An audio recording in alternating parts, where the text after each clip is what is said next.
I'm back again here with another video. I'm going to be riding my motorized bike today. And I'm going to show you guys my motorized shifter bike. I'm telling you, this thing's awesome. So let's get to it, I guess.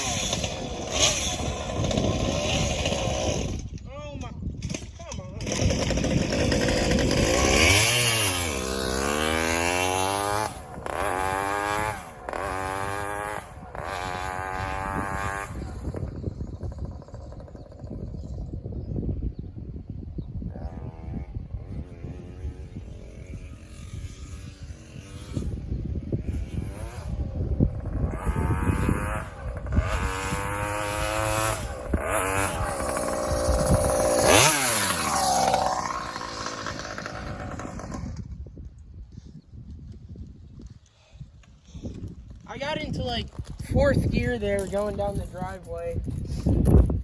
It's different from shifting like anything else in a dirt bike or something. Well, first of all, because you have the thing on your handlebars, but like, I don't know how to put this, like the gradient level, the shift, like you gotta shift a lot quicker because each gear isn't much bigger than the other one. I don't know, I'm confusing myself. That's probably really confusing, but like you go to shift into the next gear up and you're already like in pretty high RPM, so I can't really do much about that besides maybe buying a back new cassette or whatever this is called. Yeah, that's about it, but it works really well for what it is. It's all made out of garbage. Surprise, surprise, but it sounds awesome. I got this new expansion chamber for it, which I showed you guys in the video, but I guess let's keep riding.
Hey guys, that's pretty much it though, other than the fact I need to paint the thing, but that thing's the best project that I've built so far. It's just awesome.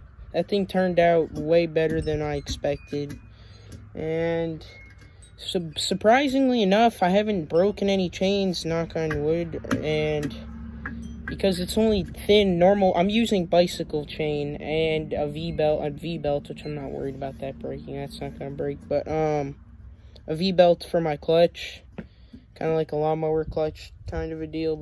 And I'm using the original sprockets that were on the wheels, and that's how I'm able to shift gears. It's a 6-speed motorized bike, but I'm not for sure. But I tried that chainsaw engine that I have on there is like, it was so hard to find anything for it, and it's been a long project, and it's just so awesome that how well it turned out. It's taken me a while. I've been working on this thing for a while. I was running into carburetor issues in the beginning because I couldn't get the engine to run at all, and because it needed a carburetor kit or a carburetor. Well, it turns out they don't make that carburetor anymore. Nor do they make any Chinese knockoff ones so I could find on eBay, not like an OEM or not, I don't know what I'm talking, or whatever, like a certified pool and carburetor. But I did find the rebuilds kit, and then I finally got the thing running. But like just finding parts in general, that chainsaw is like, I don't know, so I had so much trouble just researching that. I couldn't really find a whole lot of anything on that particular pool and chainsaw, but I think it's from like the 80s, and if I'm not for sure, I think I read online somewhere said I think it's 60 cc's, and it's got a lot of torque. Let me tell you, I was going up my backyard. I could go up my backyard hill in it, which is pretty darn steep. It might not look like that in the video, but it's pretty steep. And I speed tested it. I think I'd like to say, I'm not for sure. I tuned it yesterday and got the thing running good, and it's running really good today. And compared to the first couple shots that I took in the beginning of the video, that's why the thing wanted to die a lot more. What was this thing? Oh my gosh, I lost my train of thought. But anyways, yeah, that's what I was gonna say, the speed. But the things, I think I did like, I used my phone, the app on my phone. I think it said like 36 miles an hour, but don't get me wrong, that's still pretty darn fast. It would help if my wheels were a little bit more balanced, because the wheels are not the greatest at being balanced, and whenever you get up to like going really fast, the thing just goes woo woo woo. The front wheel shakes like crazy, which is kind of sketchy, but yeah, that's about it. It pulls through like every single gear. Yeah, that's pretty much it though. Thanks for watching. I hope you guys like this project that I did, and like the video, and subscribe, and leave a comment if you have any questions. This was one heck of a journey building this thing, and I'm sure glad that it paid. All the hard work I put into this thing just paid off so much. It's just so much fun. But yeah, see you guys. Bye.